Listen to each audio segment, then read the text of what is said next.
India meluncurkan rudal ke Pakistan pada hari Rabu 7 Mei dini hari waktu setempat. Islamabad tak tinggal diam. Mereka membalas dengan menembak jatuh 5 jet tempur New Delhi. Angkatan bersenjata Pakistan menyatakan terdapat 6 titik yang menjadi target India. Namun sejumlah sumber menyebut ada 9 titik. Pakistan berulang kali mengutuk India dan menyatakan akan mengambil tindakan yang sepadan di waktu dan tempat yang ditentukan.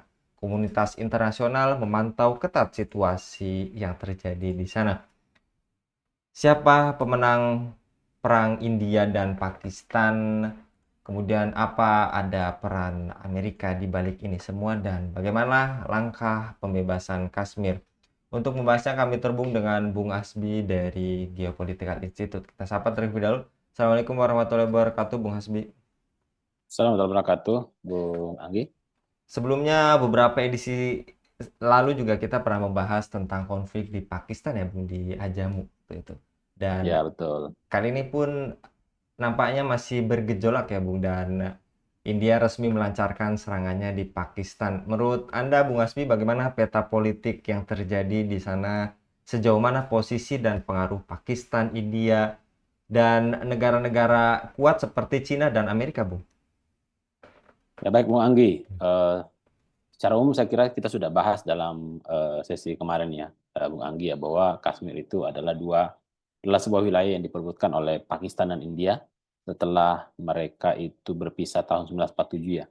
Dan kemudian pada saat itu akhirnya mereka bersepakat Kashmir itu dibagi dua ya. Ada Kashmir yang di bawah kontrol Pakistan, ada Kashmir di bawah kontrol India begitu. Tapi sampai hari ini pun dua wilayah atau wilayah Kashmir itu masih tetap menjadi perebutan baik Pakistan maupun India dan selalu menjadi bahan konflik ya antara kedua negara sampai hari ini. Gitu. Jadi bukan hanya masalah Kashmir sebenarnya, tapi setelah mereka berpisah, awalnya mereka itu kan satu negara ya. Kemudian setelah kemerdekaan, kemudian mereka berpisah, India dengan identitas Hindunya dan Pakistan dengan identitas Islamnya. Dan itu ternyata menjadi konflik yang berakar sampai ke masyarakat gitu. Kalau kita lihat misalnya narasi-narasi warga India, utamanya kaum nasionalis ya, itu kan mereka sangat anti dengan Pakistan gitu. Dan ya sehingga memang apa ya narasi-narasi kebencian itu selalu dimunculkan gitu di internal kelompok-kelompok tertentu di India.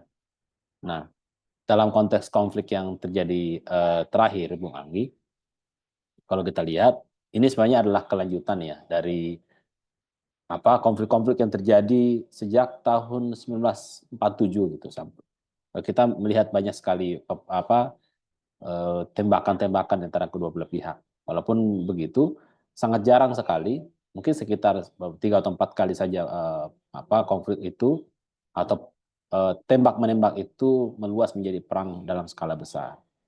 Artinya bahwa sebagian besar apa namanya upaya saling serang antara kedua belah pihak itu tidak meningkat eskalasinya menjadi perang besar. Karena kenapa kenapa demikian? Karena kedua negara saya kira pasti akan selalu berpikir rasional ya, Bung Anggi ya, untuk tidak mau terlibat dalam perang yang sifatnya meluas, karena itu pasti akan menciptakan dampak yang besar bagi kedua negara dari segi ekonomi tentunya dan korban yang besar. Dan yang kedua adalah negara-negara yang punya kepentingan terhadap dua kawasan ini juga saya yakin tidak akan membiarkan. Baik itu Cina yang berbatasan dengan India, termasuk juga Kashmir ya, dan Amerika Serikat juga yang punya kepentingan di wilayah tersebut gitu. Nah, saya kira itu gambarannya Bung Anggi ya terkait dengan persoalan ini. Pada diskusi sebelumnya pun Anda sempat mengatakan bahwa India dengan Pakistan ini hampir sama, bahkan sama ya Bung dengan Zionis Israel di Palestina sana yaitu pendudukan. Lantas, apakah rezim Pakistan benar-benar meninggalkan Muslim di Kashmir dan berkhianat dengan cara menerima pendudukan India, Bung? Nah, Pakistan ini selama ini itu secara lisan Pakistan ya mengatakan bahwa Pakistan itu mendukung perjuangan warga Kashmir untuk terbebas dari India. Karena selama ini memang India itu kan zalim ya terhadap orang Kashmir dengan berbagai macam kesewenang-wenangan, kebijakan-kebijakan yang menindas masyarakat, penangkapan yang sifatnya penyiksaan, penangkapan, bahkan pemerkosaan dan seterusnya gitu. Nah, ini akhirnya kurang lebih sama dengan yang terjadi di belahan Muslim yang lain gitu, seperti yang terjadi di Palestina misalnya, masuk juga di Xinjiang atau Cina. Nah, meskipun Pakistan mengatakan dukungannya hanya dukungan moral saja, tapi sebagian kalangan, bahkan apalagi dalam perspektif India ya, mengatakan bahwa ya memang Pakistan memberikan dukungan secara nyata kepada para pejuang atau kelompok-kelompok perlawanan di Kashmir. Nah, mengapa warga Kashmir melawan? Ya, karena mereka merasa terzalimi, mereka merasa tertindas oleh keberadaan India di wilayah Kashmir. Nah, itu yang membuat mereka melawan, dan Pakistan selalu berada di belakang kelompok perlawanan tersebut. Nah, sayangnya dengan pertimbangan-pertimbangan kepentingan nasional Pakistan ya Pakistan hanya bisa berkontribusi dalam level itu. Gitu. Seharusnya kan kalau kita lihat dalam perspektif keumatan lah istilahnya, sebagai sesama Muslim, Pakistan itu harus bertindak lebih gitu untuk memberikan pertolongan kepada warga-warga Kashmir yang diperlakukan secara sewenang-wenang oleh pemerintah India. Nah, kalau tidak bisa bertindak secara sendiri, Pakistan bisa menggalang dukungan dari negara-negara Muslim yang lain melalui forum OKI misalnya, agar warga Kashmir itu bisa diperlakukan atau bahkan bisa memilih nasib mereka sendiri yang terbebas dari penindasan-penindasan dan perlakuan-perlakuan tidak adil dari India. Harusnya ada sikap yang lebih gitu. Nah, kelihatannya kita belum lihat ya, Bung Anggi ya, ada manuver-manuver yang lebih dilakukan oleh Pakistan, ya kecuali selalu defensif. Jadi yang terlihat misalnya dalam kontak bersenjata beberapa waktu terakhir ya, di mana India itu mengirim pesawat-pesawat tempur untuk menyerang beberapa kawasan di Pakistan, itu kan direspon dengan defensif oleh Pakistan sendiri. Dan Pakistan selalu mengatakan bahwa ini adalah Pakistan tidak mau melakukan serangan balik begitu, tidak mau meningkatkan eskalasi, dan Pakistan akan bersedia bekerja sama dengan India untuk melakukan kontra terorisme atau untuk melakukan pencarian terhadap pelaku pengeboman yang terjadi beberapa waktu terakhir yang menjadi pemantik perang. Artinya apa? Eh, apa namanya? Ya Pakistan itu tidak mau mengambil langkah lebih untuk berhadapan dengan India. Ditambah lagi, Bung Anggi, ada faktor Amerika di sana yang juga Pakistan punya hubungan atau punya ketergantungan terhadap Amerika Serikat dalam aspek misalnya ekonomi, isu kemanusiaan, dan bantuan militer. Gitu. Nah, sehingga Pakistan tidak mau merusak hubungan Pakistan dengan Amerika tentunya. Ya, tahun 2018 saja di era Trump, yang pertama itu Pakistan sempat dituduh oleh Amerika menggunakan pesawat tempur F-16 ya dalam menangkal serangan India. Itu saja Pakistan diberikan sanksi atau ditegur keras oleh Amerika Serikat. Nah, itu yang membuat akhirnya Bu Anggi kalau kita lihat kan dalam kontak bersenjata beberapa waktu terakhir ini Pakistan tidak menggunakan alat tempur dari Amerika Serikat kan, kebanyakan menggunakan dari Cina. Kenapa demikian? Karena Amerika akan Pakistan tidak mau eh, apa merusak hubungan dengan Amerika Serikat.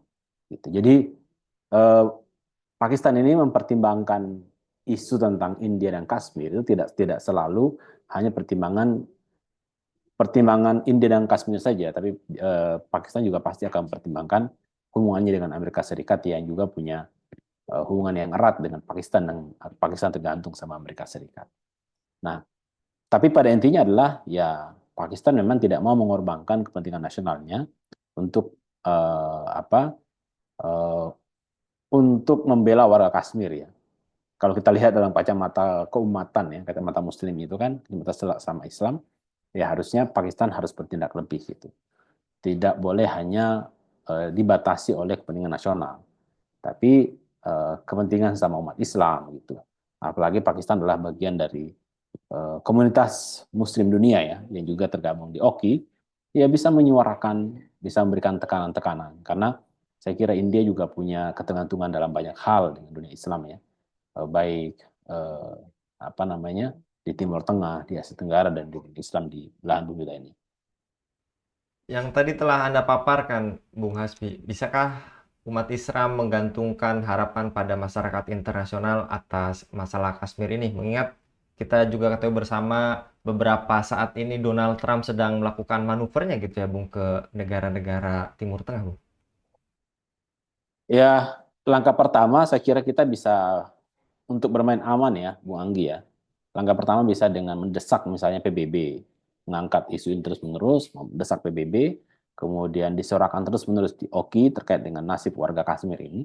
Untuk setidaknya mungkin ya, target pertama adalah mengirimkan misalnya tim pencari fakta atau fact finding mission atau misi pencari fakta yang diutus dari PBB ke wilayah Kashmir misalnya untuk melihat apakah ada pelanggaran-pelanggaran kemanusiaan yang besar dilakukan oleh India.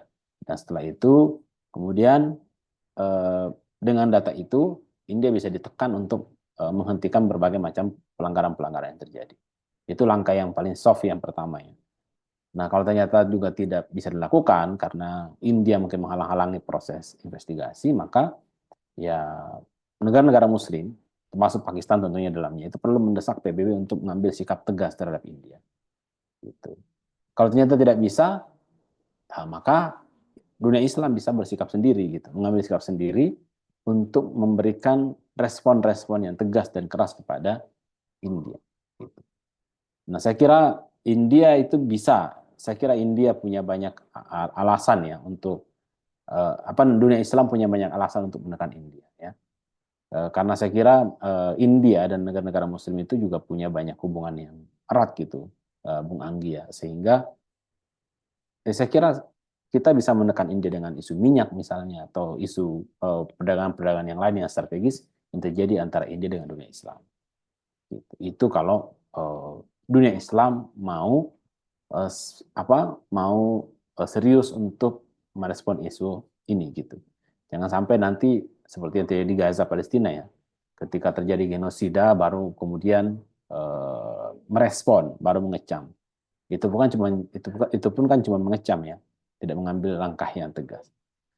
Nah, kalau kita melihat kualitas dari dunia Islam sekarang, Bung Anggi, saya kira walaupun mungkin warga Kashmir itu dibantai sama dengan terjadi di Gaza Palestina, ya kualitas respon dunia Islam pun kurang lebih sama.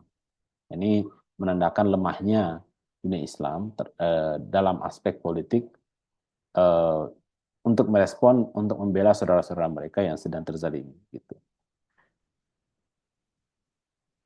Lantas, yang tadi juga telah Anda paparkan, lalu bagaimana langkah untuk pembebasan Kashmir dan dunia Muslim dari jerat imperialisme modern saat ini yang tadi juga Anda paparkan ada di Palestina, di Kashmir, Xinjiang, bahkan di Rohingya. Mengingat juga pernah tahun lalu beritanya Pakistan itu menggeser posisi Indonesia sebagai negara Muslim nomor satu. Ya, Bung Anggi, dalam banyak hal sebenarnya kita punya potensi ya. Potensi sumber daya manusia yang tadi Bung Anggi sampaikan. Kita sudah 2 miliar ya, kurang lebih jumlah Muslim gitu. Kemudian kita juga punya sumber daya alam yang sangat luar biasa besar, wilayah geografis yang sangat besar. Nah, kita eh, apa satu yang belum kita punya, Bung Anggi ya, visi. Nah, visi kita sebagai dunia Islam itu mau kemana sih sebenarnya? Gitu.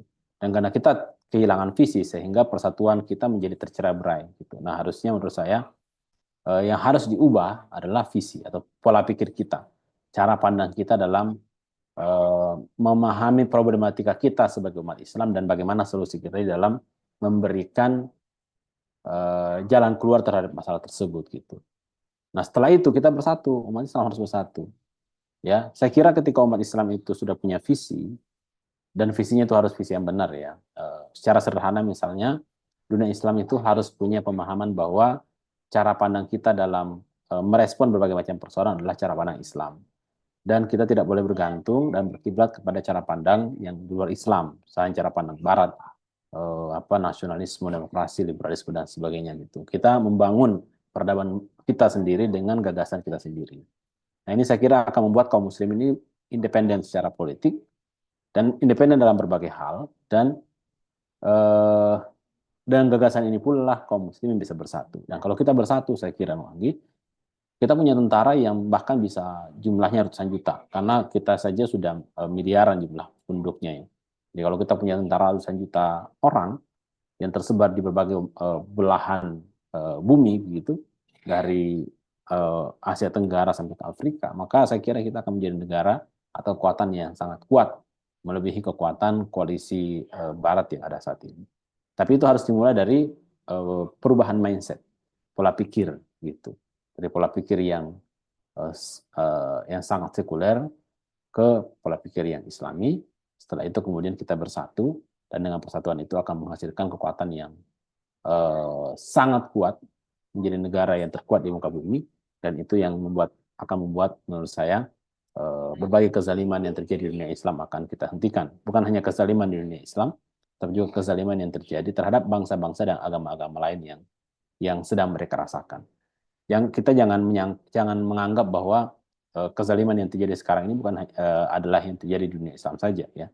Warga India pun sekarang dizalimi oleh pemerintahnya. Warga Amerika pun juga sama. Mereka dizalimi oleh pemerintah mereka. Warga Eropa juga sama. Mereka dizalimi oleh pemerintah mereka. Jadi saya kira tidak ada satupun belahan dunia sekarang itu yang dimana rakyatnya itu betul-betul merasakan kebahagiaan yang paripurna gitu. Ya, dan saya kira dengan hadirnya Islam, kita berharap bahwa Islam bisa menyelesaikan berbagai persoalan tersebut dan berkontribusi bukan hanya untuk Muslim, tapi juga untuk bangsa-bangsa dan agama yang lain. Demikian, Bung Andi. Jasa kalau Bung Hasbi untuk pemaparannya ini membuka cakrawala kita bersama bahwa yang ditindas bukan hanya Kashmir dan solusinya tadi persatuan dengan Islam untuk menuntaskan penindasan bukan hanya di kaum muslim saja, tapi tadi yang Bung Hasbi sampaikan umat non muslim lainnya pun di belahan bumi lainnya banyak ditindas oleh pemerintahnya. Jasa kalau sekali lagi Bung Hasbi untuk pemaparannya pada kabar petang kali ini.